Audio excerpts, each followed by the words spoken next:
In 2011, the Metropolitan Museum of Art opened new galleries for its Department of Islamic Art. As a curator, I knew our visitors would experience extraordinary works of art created over the last 1400 years. But we also wanted to give our visitors an experience of space and architecture and to show something of the living traditions in the Islamic world. The result is the Patti Gabi Birch Court, a Moroccan court built inside the Metropolitan Museum over several months in 2011. It took a team of experts, from curators and historians to designers and craftsmen, of course, to make the Moroccan court, using traditional methods that go back to the 15th century. Our work began with a journey to Fez.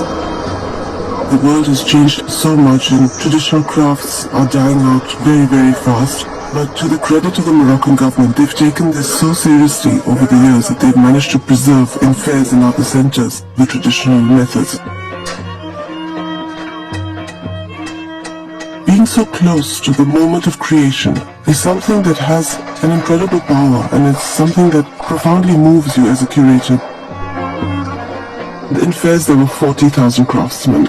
We met with many guilds, many groups, and we did find potential to work with a number of different people. However, when we met the Naji family craftsmen, run by 4 brothers and their father, and then they have several workshops in Fez itself. At one point, Rida picked up Muhammad's hand. He said, "Look, this is my brother's hand." And we looked at that hand, and it was the hand of a craftsman. It was rough and callous, and it had plaster all over it. He'd been chipping away since the age of 14. It was one of those moments when you just felt this was the right partner for you.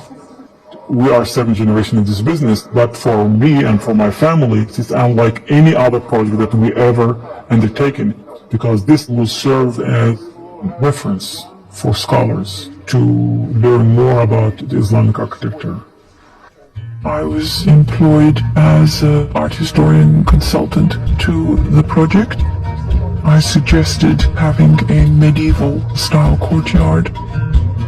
I have a very personal reaction to courtyard is the focus. It's in fact the facade, but it's on the inside and it's very private unless you've got access to it. The Moroccan inspiration for the courtyard is the madrasas of Fez, and they are perhaps the best symbol of the intellectual and cultural life of the medieval Western Islamic world.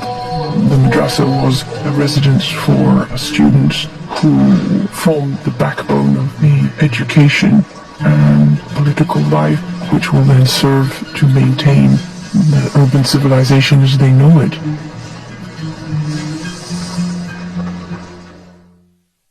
As a designer and a landscape architect, I deal with outdoor space.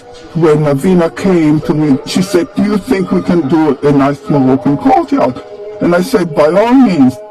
Most people who go to Morocco and look at the Moroccan architecture, they look at the court in terms of objects. The beautiful tile, the beautiful wall, but they don't look and see the space, the outdoor space, and the meaning of the void and the mass. You see how elaborate it is, but how simple it is. So we looked at a tile panel from the Alhambra, which was exhibited at